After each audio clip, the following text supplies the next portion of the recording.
Hi, I'm Cherie, founder of Be Kind to All. I believe that all employees deserve to be treated as equal, and I believe that discrimination, no matter what the reason, can no longer be tolerated in business. So I want to start off with a definition today of empathy. Empathy is the action of understanding, being aware of, being sensitive to, and vicariously experiencing the feelings and thoughts and experiences of another of either the past or the present. Now, we live in a time right now where hate and fear and greed has been running the show, and people with empathy and compassion are being called snowflakes because empathy is undervalued right now. Being able to put yourself into another person's shoes is scary, and it can be uncomfortable, but it's going to help lead you to a new truth. Empathy is especially hard for people who feel that they have privilege. So people who have money, skin color, social status, including adult bullies. You do have this out there where there are people out there that are not going to have empathy. Because we, the people, are lacking empathy thanks to the hate, the fear, and the greed we have been living with in our lives. We would rather blame a victim than actually look at the person or policy that has caused that person to become a victim. We would rather discriminate against women and people of color just because we can. We have got to stop this culture of victim blaming. We need to place the blame on the perpetrator, the abuser, the adult bully. A great way of how our society has been failing us in this is Brock Turner. He was able to get away with raping an unconscious girl because he had bad judgment.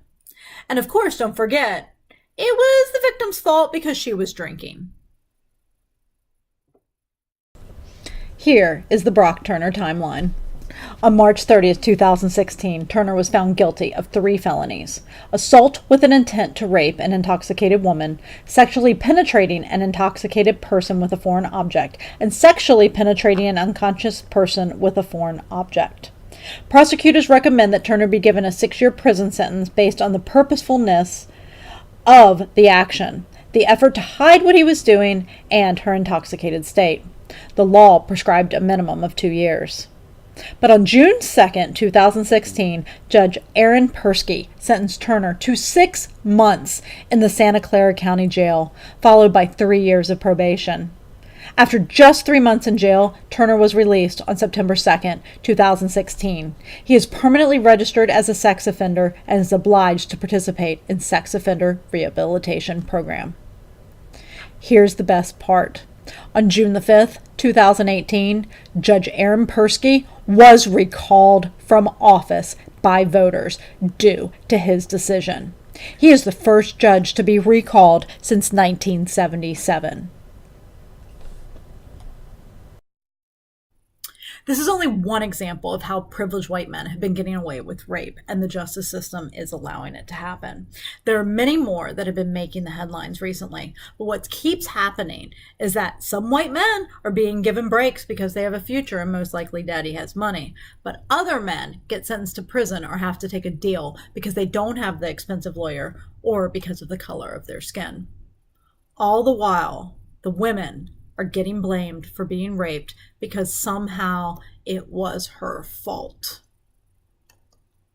We've allowed the victims to be at fault when they were sexually assaulted, raped, or even harassed, and the perpetrators are getting away with this behavior. Is it any wonder that people don't report these type of crimes? Is it any wonder why the Me Too movement had to start?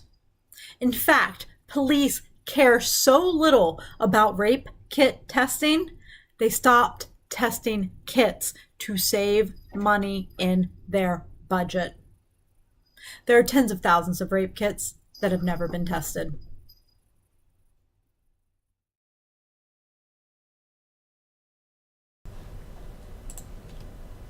After years starring in Law & Order Special Victims Unit, Mariska Hargitay is now highlighting the subject matter in a new way by producing I Am Evidence. It's a sobering and timely look at the way rape kits have been left to languish. A policy decision with the ghastly effect of enabling serial perpetrators to continue assaulting women. So, in the past week here in the United States, our government has showed the world that we care most about hate, fear, and greed. There was no reason to rip children, exploit children, and take them from their parents at the border. It was quite simply hatred towards people who are not white and women, racism and misogyny, fear for personal safety and security, and that's thanks to the right-wing media machine of Fox News, InfoWars, Rush Limbaugh. And lastly, greed for the private prisons to make money. Your tax dollars are making someone else rich. And why did this happen? For no reason whatsoever than because of the hatred, the fear, and the greed. It's time we stop living with these things. It's time that we start living with kindness and equality.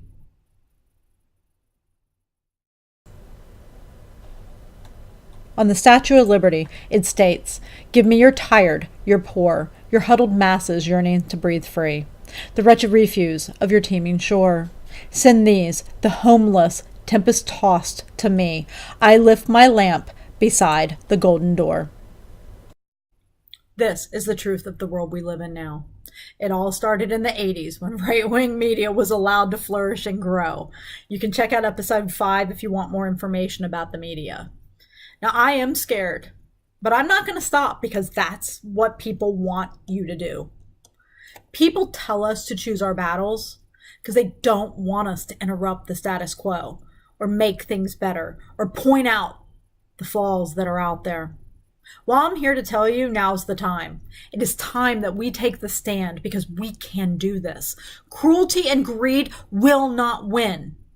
Are you ready to take some action? Well, there are marches all over the United States happening on June the 30th, this coming next Saturday. Please join in these marches. Now is the time that we cannot be silent. You can find these marches available at act.moveon.org. I will have the link at the end of the video. Because I'm going to tell you, this is the time. We can do this. We are not cruel. We are not what the world is seeing right now. We are better than this. Thank you guys so much. Next week, we will continue on the business case for kindness. And please remember, without kindness and respect, there's little trust. And without trust, the team will crumble. I hope you guys have a great week. Be kind to all.